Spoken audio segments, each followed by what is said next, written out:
Hello, Void Dwellers. Throughout my life, I was told that if Israel didn't exist, the horrors of the past will be back. Persecution, blood, libel, lynches, a holocaust. Israel is the only thing keeping those things at bay. And to be honest, I kinda didn't buy it when I was young. I thought, the world has changed. The West is better now. People aren't fundamentally bad. They are just misguided. But I'm now convinced that they were right. And it wasn't the Zionism brainwash that convinced me, like my grandfather before me. It was you, anti-Semites. You Westerners. See, I wasn't surprised by the recent terror attack when a communist murdered 2 Jews for daring to be Jewish. That is what they mean by globalize the Intifada. It means murder Jews globally at random. The waste of space who did it participated in the weekly hate marches and other anti-Semitic events in the guise of communism and anti-racism, and these people are telling us to our faces what they want to do. They're not shy about it. I was also not surprised that this guy was not a Muslim or even a Middle Easterner, but a Westerner of Latin American heritage. I keep telling my fellow Jews and Israelis that while our problem with the Arabs and the Muslim world is political in its roots and fueled by religion these days, our problem with the West is cultural. There's no political reason for them to hate us. It's in their culture, and for more on that, see this video. I also wasn't surprised when people justified the cold-blooded murder of Jews for being Jews, or by the fact that the people who justified and celebrated it were not cancelled or paid any consequences. Look at this kid. This is a neo-Nazi. This is what they look now. We still think of neo-Nazis as these angry, face-tattooed skinheads. No, this is the face of modern neo-Nazism. Everything that kid believes in aligns completely with Nazi ideology. They just don't call themselves that anymore, and they prefer the kafia over the swastika, which is fitting since both symbols are culturally appropriated from cultures that people like this kid think are inferior to the West. In any case, I'm not surprised anymore by almost anything. And if you watched any of my videos, you'd know why I'm not surprised. After living for 7 years in the UK and 18 months following the 7th of October, I would be a fucking idiot to not realize that the West doesn't change. That Israel is indeed the only thing that is keeping me away from a death camp right now. So thank you, anti-Semites. You made me into a hardened Zionist, again, like my grandfather before me. You convinced me. That is your achievement. And I'm not just talking about social media morons. No, I'm talking about world leaders as well. The moment Western leaders realize that Trump is unhappy with Netanyahu, as most of us are by the way, and that the American umbrella of protection is lifted, they went on a coordinated and brutal assault against Jews and Israel. They joined hands with the UN's and the media's lies and made a few lies of their own. Like the UN report that said that 14,000 children in Gaza will starve in 48 hours. The fact that the UN later said, oopsie, we meant 14,000 children will be in danger of malnutrition if the situation continues for a year, didn't really register anywhere. It wasn't reported outside of Jewish media. But it is quite a difference, isn't it? But of course, the point is that in the days that passed since they made their original wrong statement, Nazis, anti-Semites, and morons shared this bullshit on social media. And that's what stuck. And why? As a preparation for the lies that came in the following days. This is all coordinated. If you Google it right now, you will find that in the last week there were almost a story a day about how dozens and dozens of kids in Gaza are starving to death. No bodies, of course, no proof, but it's what the health ministry is saying. And of course the reports drop the fact that there's no health ministry in Gaza. No such thing. It's Hamas's people working on propaganda. That's all it is.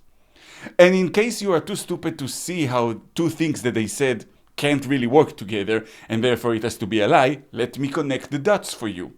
The UN's real report said that 14,000 children are in danger of malnutrition if the situation continues in Gaza for a year. That is what actual researchers who looked at the numbers and used data from being there on the ground and seeing with their eyes the actual food stocks and the conditions, that is the conclusion they have come to. And we are talking before the recent move by Israel to allow aid to go back into the Strip. So if professionals who looked at real data were only warning about malnutrition that might happen in a time period of a year, how the fucks do kids suddenly just drop dead in the dozens and dozens of starvation? They don't. It's an absolute lie. But it doesn't matter. That's the weapon against us. Always has been. The genocide bullshit has stopped being effective, so now they're using the hunger bullshit phase. It's the modern day version of Jews are poisoning the whales. And just like centuries ago, Westerners are happy to believe it. Nothing ever changes. And the diplomats and politicians are in on it too. Recently, a group of European diplomats were going on a scheduled and arranged tour in the city of Jenin in northern Samaria. They were allocated a specific route because in some areas of the city there's active fighting. By the way, not just between Hamas and the IDF, but also between Hamas and the Palestinian Authority. Now, the diplomats deviated from the route, and when they tried to cross to a forbidden area, the soldiers shot a few times in the air to make them back off. The media repeatedly falsely reported it as if they were shot at, and the Western Nazis pissed themselves with excitement over how well the ruse worked.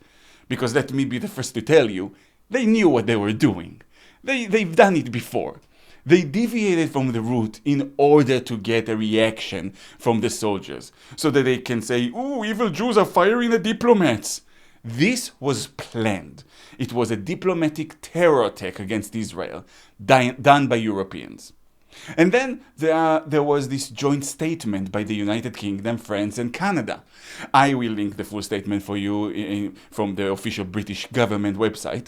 But the point of it is, they say the situation in Gaza can continue, and while they call on Hamas to release the hostages, they also say that if Israel doesn't stop the assault right now and allow basically aid without any interruption, without Hamas having to do anything for it, they will take further concrete actions in response. Basically, they are threatening with sanctions. And here is where their true colors are being shown. Here is where they expose their deep racism. Here is where they basically say Jews are less than human. Because the situation is simple. Hamas started this war with atrocities unseen since the Holocaust. Those fine Westerners who never knew persecution in their life say in their statement that Israel suffered a heinous attack on the 7th of October.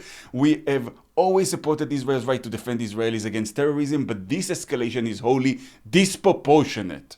Oh yeah? Well, tell that to the children who were burned alive, the parents who had to watch, the Nova Festival young people who were burned or blown up while hiding in a shelter, the women and little girls raped to death, and of course the hostages who we saw and heard are going through rape and torture and medieval conditions no civilized person would put another human being through. Only recently, we, Israelis and Jews, since our is the only media that reports it, heard of the condition of Matan Tzankauger, a young man suffering from muscle atrophy, who has been starved, beaten, and abused repeatedly by these animals who captured him. Until now, he can no longer stand, he doesn't speak, and he is on the brink of death. We've also heard of the rapes all the girls have endured daily, and the random beatings and with things like metal pipes and even brandings that the hostages went through. They actually burned the private parts of teenage boys that they held. In any other scenario, this would have blown up on social media as the sadistic sexual abuse of children that it is. Not to mention the Bibas family, mother, toddler, and baby, who were taken from their home and murdered in cold blood. But according to the leaders of the UK, France, and Canada, all of these crimes should be ignored and no consequences should come from them because it's disproportionate. What exactly does that even mean, disproportionate? Who decides what is the correct proportion? What if it was the kids of those fine leaders? Same response? I'm not sure. I don't know, maybe. Maybe Gentiles don't love their kids as much as Jews do. But to us, it's not disproportionate to demand the release of the hostages. And they say, oh, we are appalled by some statements made by ministers in Netanyahu's government. Fair enough, I'm appalled by them too. But I'm also appalled by the statements your heads of governments have made. But that doesn't matter, right? Because I'm Jewish. What about statements from Arab leaders? How come that doesn't matter? In a speech in last August, the president of the Palestinian Authority once again justified Hitler and the Holocaust, saying it happened because of how Jews behaved. But you weren't appalled by that, were you? That did not carry any threat of sanctions, did it?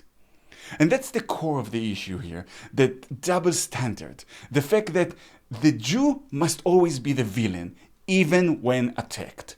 This entire war started by Hamas with atrocities against Jews, and they had the power to stop it immediately at any moment by doing two simple things. Let the hostages go and leave Gaza. Not the entire Palestinians, of course, just Hamas. Just let the hostages go and leave. That's it. Poof! No more war, no death, no suffering, no nothing. So answering me this, Keir Starmer, Macron, and Mark Carney, why is that not a reasonable demand? Why letting go of the unarmed civilians that they imprisoned, tortured, and raped for almost 2 years is not a fucking reasonable demand? I'll tell you why. Because they're Jewish. That's it. That's the reason. The West has always felt that Jews are fair game. You murder a few, you rape a few, you take their land, you expel them, it's all good. Arabs, by the way, didn't do it as often as Westerners until Pan-Arabism and Zionism collided. It's really more of a Western thing. The only complaint they seem to have about the Holocaust is the volume of it. They view it like a pig gorging itself on something good. They're like, you need to pace yourself. Here and there, not 6 million all at once. That's why the 51 remaining hostages mean nothing to them. Yeah, they call on Hamas to release them, but we all know that's just nonsense that they say to sound righteous, right? It's like those people who say they don't hate Jews, they hate Zionists. Wink, wink. Because not only are there no consequences for Hamas if they don't release the hostages, those fine Westerners are trying to make sure the existing consequences are lifted as well. And what does it mean to call on a terrorist organization to not be terrorists anymore? It's nothing. It's bullshit. The West doesn't change. So yeah, I'm now convinced. Not only does Israel must exist, it needs to be protected at all costs. Not just from outside threats like the West, but from inside threats like Netanyahu and his government of lunatics, but that's a topic for another video. The point of this one is to say, you're not making us less resolved by lying about us, bullying us, or even murdering us. You're making us more resolved. The next generation of Westerners will judge this generation like the generation that came in Europe after the World War II one judged them.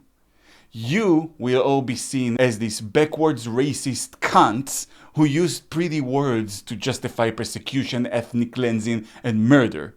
And your kids will be ashamed of you. That is your achievement. That and making the new Jewish generation more Zionist and resolved. Impressive, isn't it?